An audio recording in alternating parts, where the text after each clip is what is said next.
শুভেন্দু নৌসাদ যথাক্রমে 1500 টাকা এবং 1000 টাকা দিয়ে ব্যবসা শুরু করে। 1 বছর পরে ব্যবসায় 75 টাকা ক্ষতি হলে শুভেন্দুর ক্ষতির পরিমাণ কত?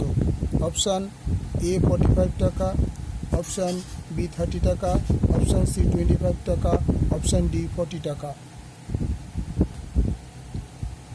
শুভেন্দু নৌসাদ যথাক্রমে 1500 টাকা এবং 1000 টাকা থেকে ব্যবসা শুরু করে। 1 বছর পরে ব্যবসায় 75 টাকা ক্ষতি হলে শুভেন্দুর ক্ষতি হয় অপশান এ 45 টাকা, অপশান বি 30 টাকা, অপশান সি 25 টাকা, অপশান ডি 40 টাকা। তাহলে শুভেন্দু ও নৌসাদের টাকার অনুপাত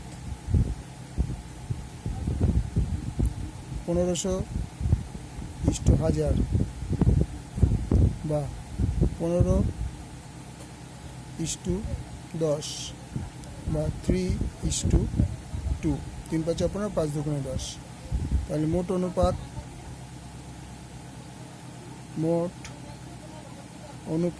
3 + 2 = 5। কারটা ক্ষতি হয়েছে? ব্যবসা 75 ক্ষতি, শুভেন্দুর ক্ষতি। সুতরাং শুভেন্দুর ক্ষতির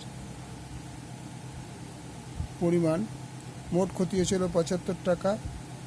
আর শুভেন্দুর ক্ষতির পরিমাণ কত ছিল? শুভেন্দু দিয়েছিল 3/5। তাই 5 15 75 = 3 15 45 টাকা। তাহলে অ্যান্সার অপশান এ।